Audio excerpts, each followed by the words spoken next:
Hi, I'm Fred Eichler, and one thing I get a lot is people asking me for elk tips for beginners. People that want to get into elk hunting, or maybe they're whitetail hunters and they decided that they want to head out west and try their hand at elk hunting.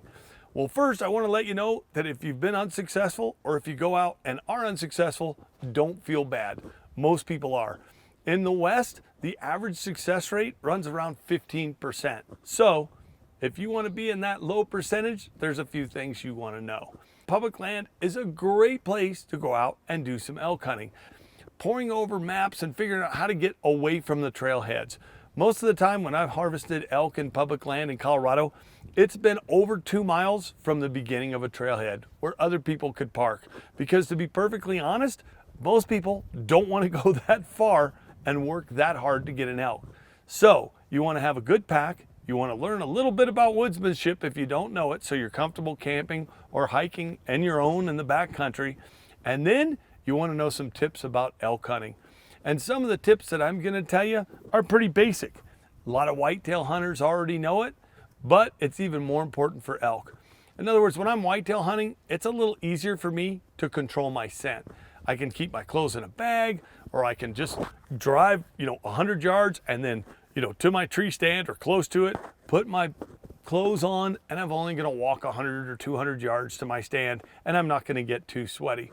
When you're elk hunting, especially early season, archery elk, for example, muzzleloader elk, and even the first, beginning of the rifle seasons, it's usually pretty hot. So you're usually sweating quite a bit. Basically, if an elk is downwind, they're gonna smell you. So always carry a quick and easy wind detector.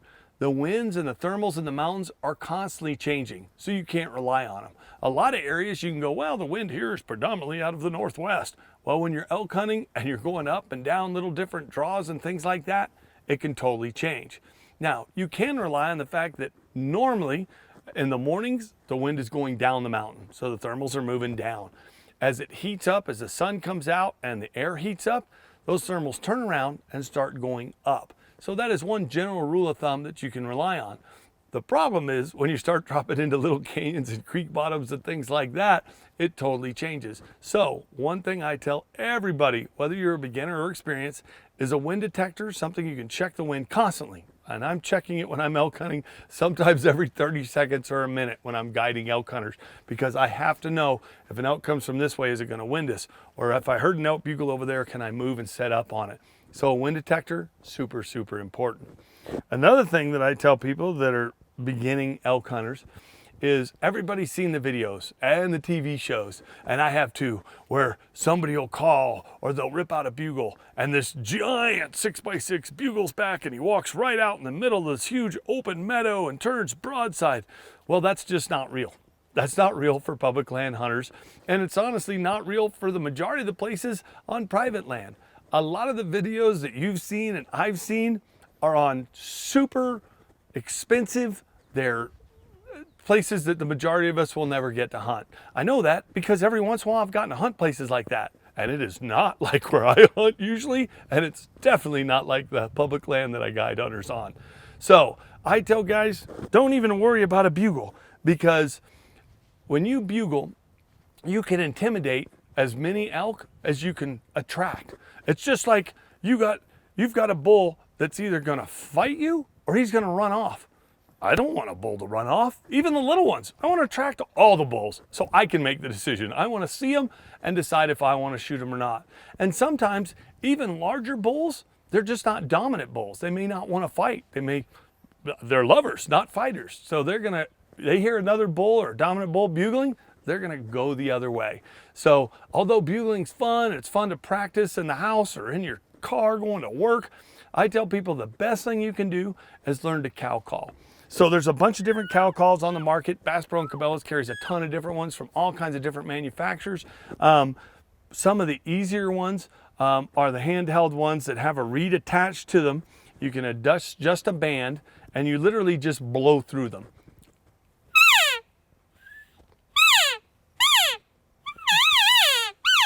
So you can take, and almost anybody can blow a call like that relatively quickly. I suggest picking up an elk tape, listen to some different YouTubes. I've got some shows out there, and matter of fact, I have a YouTube video that shows all kinds of different elk vocalizations. You can hear elk bugling and cow calling. A diaphragm is really nice too, because one, it's smaller, but you can also vary and do a lot of different things with a diaphragm. So I like a diaphragm a lot.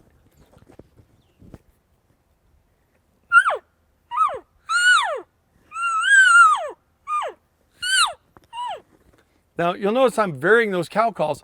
They're not always the same distance or the same length and volume.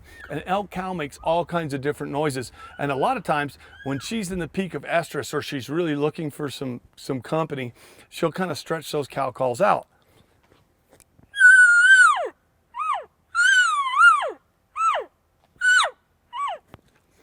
So I'll use a small sequence, a couple cow calls, and it doesn't matter. You don't have to be a good elk caller. Some elk calls sound horrible, like actual elk in the field. Some of them sound horrible, like they have a stick in their throat. So you don't have to sound perfect. You don't have to sound exactly like the video, because elk, like people, have all kinds of different voices, cadences, volume, and things like that. But if you could make 4 to 6, something that sounds similar to a cow call, and then just wait for 20 to 30 minutes and see if an elk comes in, for a beginner, that's going to be one of your best bets. It's a great way to effectively call an elk. A lot of people call and then move on, and they don't realize, especially on public land, that a bull or another cow elk may be slipping in quietly, slowly, to see if it's legit. But you're gone when they come in. So I wish I could admit to you how many times I've stood up too soon myself and blown elk out, but it would be embarrassing. It's happened to me a lot. So for beginners, I say learn from my mistakes. Make a few calls, sit 20 to 30 minutes. Just make sure you're in an area with elk. Learn to read some sign. If you're not seeing any fresh sign, fresh scat, fresh tracks, well then you're calling blind and there's nothing close and nothing's gonna come in. But if you're into fresh sign, fresh tracks, fresh scat, then a few cow calls, waiting 20 to 30 minutes, moving half a mile, 3/4 of a mile, and trying it again, that is one of the most effective ways to call elk in for beginners. Now, another thing you don't want to overlook is the eastern style of hunting, which is hunting out of tree stands. A tree stand or the tree saddles type things that they have, where you can harness in and just, instead of carrying a whole tree stand, you can set up with that. But there's light tree stands that you can pick up. There's all kinds of options that you can hike in and hone over water holes. Super effective way in the West to hunt elk. You can hunt over wallows. That's another effective way to hunt in the West. Hunting active trails, water holes, and wallows out of a tree stand or ground blind, or literally just sitting in full camo and waiting by those areas, can be one of the most effective ways to hunt elk. And I've harvested a lot of elk that way. Well, I've talked to a lot of other guides, and their statistics match up almost exactly with mine. For me, I'm 1 out of 10 when I'm calling. And I like to think I'm a pretty good caller. So that means for every 10 elk I call into bow range, my clients or me shoot 1 of them. When an elk comes into a call, when a bull, for example, comes into a call, it's looking to either fight or it's looking for love, one or the other. So if it hears a cow elk call, it may think there's another bull over there with that cow and he's coming over to run him off and take the cow.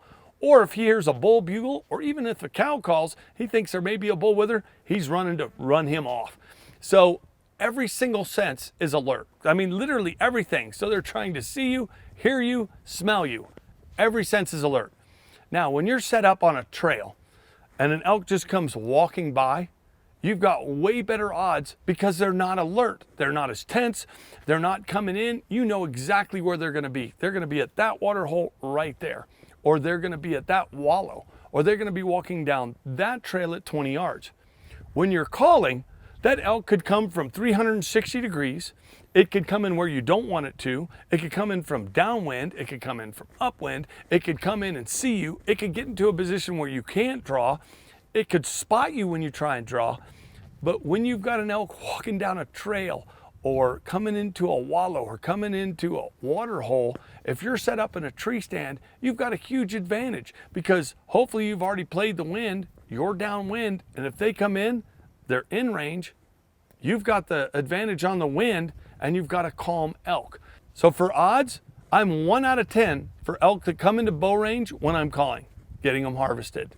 Where I'm 7 out of 10 for clients or myself when elk come in walking down a trail or coming into a water hole or coming into a wallow. That's a pretty big difference in odds. So although I like talking about calling with people that are brand new to elk hunting, if somebody was to say, Fred, 100%, what is the best surefire way or the best odds of me getting an elk? I would say get an active trail and set up over that. Get a lightweight tree stand, pack it in, just like you would whitetail hunting. Or I would say find an active water hole where there's fresh tracks, especially if the weather's hot and dry, and set up on that. And that's going to be one of your best ways to harvest an elk. So another thing that I advise beginners is to get familiar with Onyx or Hunt Stand or, GPS Garmin where you can zoom up. It is a great way to find little springs, water holes, where you can look and see natural funnels like, oh wow, there's a bunch of brush here, big mountain here, big mountain here, and there's a little slender piece of trees that goes through this pass. That might be a good funnel for elk. So learn some of that stuff and learn to be able to read it.